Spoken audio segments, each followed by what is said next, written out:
সংসদ থেকে walk out করেন আর সংসদকে সচল রাখেন। আমরা কৃষক, খেটে খাওয়া মানুষ, হাওরের মানুষ, গম প্রধান এলাকার মানুষ, তারা আশা করছিলাম যে এই উপসাগরীয় যুদ্ধে তেলের যে সংকট, সামনে ডিজেল, অকটেন এবং পেট্রোল সব কিছুর সংকট হবে বলে দেখা যাচ্ছে। বিশেষ করে হাওরে ধান কাটার জন্যে কম্বাইন হারভেস্টার গাড়িগুলো বরাদ্দ দেওয়া হয়েছিল মূলত হাওরের ধান সহজে কাটার জন্যে, দেশকে উৎপাদনশীল খাদ্যে স্বয়ংসম্পূর্ণ করার জন্যে। সেই হাওরগুলোর মালিক, সেই হাওরে ক্ষেতের মালিকরা এই কম্বাইন হারভেস্টারের মালিক হতে পারে নাই নানান কারণে। সেই দিকে আমি যাচ্ছি না। এই কম্বাইন হারভেস্টার গাড়িগুলো মূলত উজান এলাকায়, সেই এলাকা থেকে হাওরে যাবে এবং ফসল কর্তন করবে। কম্বাইন হারভেস্টার গাড়ি পরিচালনার জন্য প্রচুর ডিজেল তেলের দরকার হবে। আর এক সপ্তাহ পরেই হাওরে ধান কাটা শুরু হবে।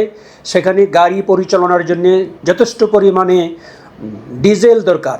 এখন গম কাটা হচ্ছে পঞ্চগড়, দিনাজপুর, ঠাকুরগাঁও সহ ওই বেল্টে।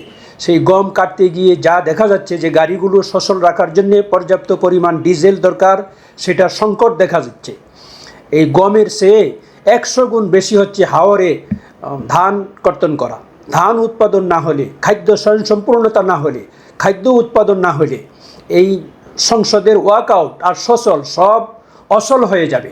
আমাদের অনুরোধ থাকবে প্রত্যেক হাওর বেষ্টিত উপজেলা জেলাগুলোতে ডিজেল সরবরাহ পর্যাপ্ত পরিমাণে করুন এবং সেখানকার ডিলারদেরকে সচল করুন এবং কৃষি উপজেলা কৃষি কর্মকর্তা, অন্যান্য কৃষি কর্মকর্তাগণ এ ব্যাপারে সার্বিক সহযোগিতা করুন যেন এই সিজনে ফসল কাটার জন্যে কম্বাইন হারভেস্টার গাড়িগুলো সচলভাবে সুন্দরভাবে পরিচালনা করতে পারে এবং শতভাগ ফসল কৃষক তার ঘরে ফসল ওঠাতে পারে।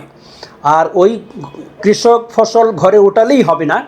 এই ধানের দাম এখন হচ্ছে মাত্র 900 টাকা।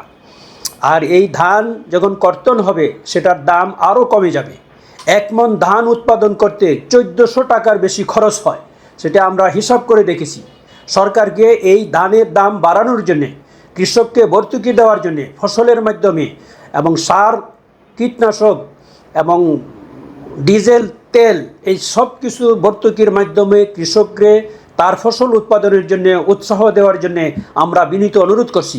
তা না হলে ফসল উৎপাদন এবং দুর্ভিক্ষ দেখা দিলে বিরোধী দল এবং সরকারি দল সব দলেই একবারে ঠিক হয়ে যাবেন, এটা পরিষ্কার। অতএব আপনারা যেখানেই করেন, খাদ্য উৎপাদনের জন্যে, দেশে খাদ্য স্বয়ংসম্পূর্ণতা অর্জনের জন্যে এই কৃষককে এবং কৃষিভিত্তিক শিল্পকে প্রাধান্য দেওয়ার বিকল্প নাই।